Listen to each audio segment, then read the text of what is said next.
So I really can't do this all the time, and I can't watch the chart all day. This is not what I do for a living, as many of you have probably figured out by now. And so, how can I and how can you, if you're in the same position, how can you work a full time job, but also periodically trade, okay, and even trade somewhat actively?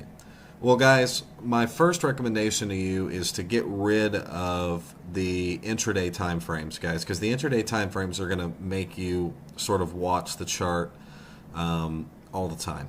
So the sort of if you're looking to swing trade, or if you're looking to take trades that might take a day, 2 days, if you're looking to take fewer trades, so you have a problem with over trading, you've been racking up too many commissions, you feel like you've probably been overdoing it, which is definitely something that I felt in the past.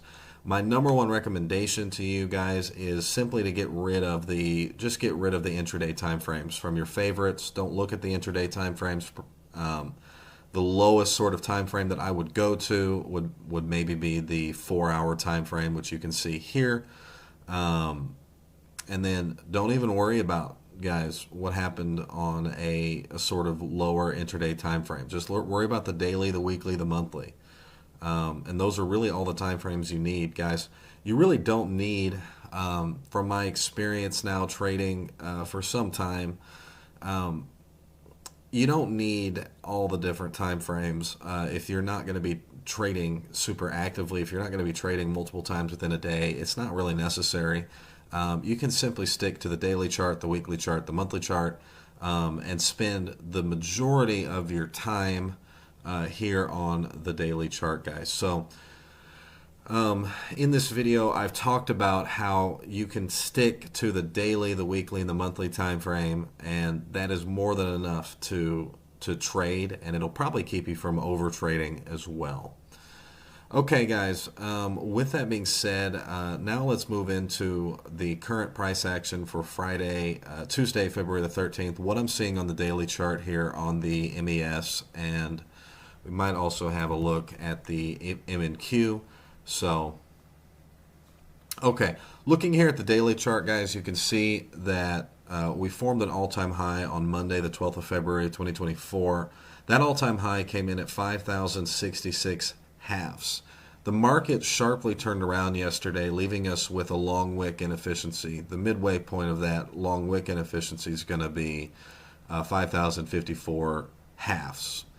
We came down in, so you can see that Monday's candle with Thursday, the 8th of February's candle, formed a fair value gap, and then the market traded right through that fair value gap and into our daily fair value gap that was formed between Tuesday, the 6th of February, and Thursday, the 8th of February. So you can see our buy-side imbalance, sell-side inefficiency. The market has currently plunged through that, and now, guys, we're looking at trading into this order block here. So this order block, the mean threshold of this order block comes in at 49.67 halves. We're currently trading in the right here at the mean threshold of this order block, and we have some wick inefficiencies lower. We also have a much lower, guys, into the 4800s. We have a daily fair value gap that you can see is sort of sitting lower. I've also marked out our pretty obvious sell side liquidity, which is sitting at this candle's low. The top left of my screen, you can see at 48.66 evens. I would not expect by the way, guys, I wanted to mention that the sort of news catalyst for this move lower is, you can see on February 14th, we had core inflation, which was higher than anticipated. So our 3.9% inflation was higher than the projected 3.7%. So we had a pretty negative inflation print today. And then inflation rate year over year, you can see at 3.1%. The forecasted was 2.9%, guys. So the inflation rate year over year is higher than what the market was expecting.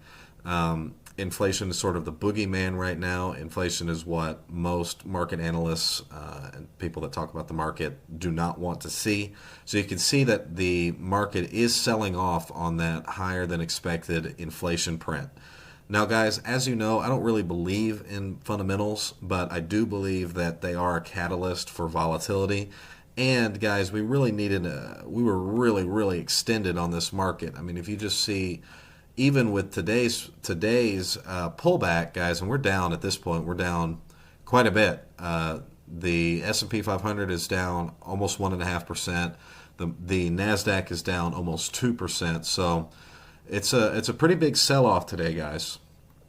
I will show you my execution. I did take a trade on the overnight hours, so I'm sorry that there are so many executions, but I'll go ahead and show you. Okay, guys.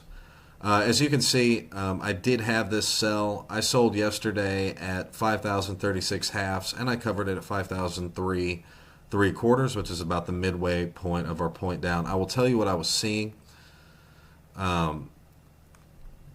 This fair value gap here, I traded one tick into it. So as we were sitting up here, sort of towards the end of Monday's trading, I wanted to get one tick into this fair value gap, which we did. We actually went much further than that, so I could have even put my order way down here at 49.78 and a full retrace of this fair value gap. Now, guys, if you remember your rebalance and redelivery, we have not we've traded back through this fair value gap, but we have not rebalanced it yet. So we've redelivered it. We've redelivered this fair value gap, but in order for us to rebalance it, the market would need to come back, trade up like so, and then trade back down.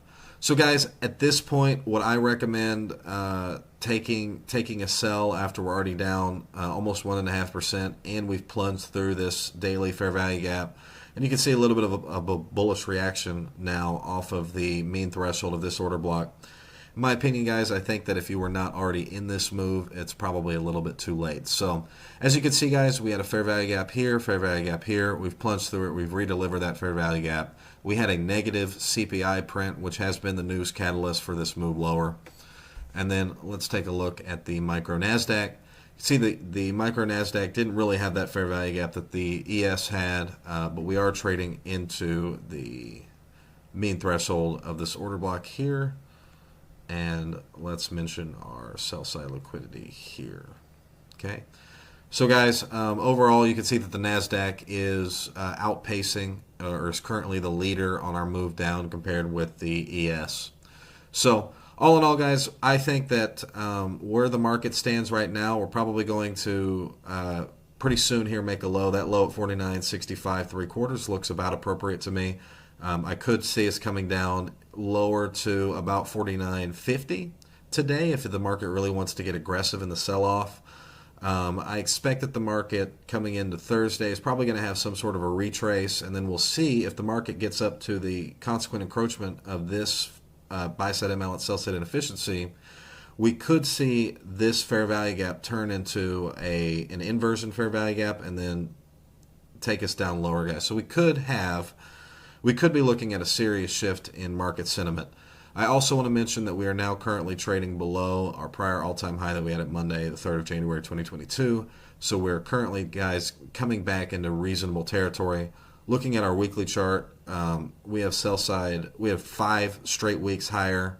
We've got sell side liquidity down here at 4701 halves, or that rejection block on the weekly time frame, 4735 halves. So guys, we could be seeing a shift in market sentiment, and depending on our different news prints, guys, we could be seeing a shift in market sentiment to where we're expecting now. Could be changing to a bearish market environment potentially. Okay, guys, this has been my video on trading the daily, the weekly, and the monthly time frame if you're trading full time, as well as a market recap for February 13th. Coming into February 14th, 2024, we reviewed our CPI print, we talked about our fair value gaps, and we talked about using the daily time frame. Okay, guys, thank you.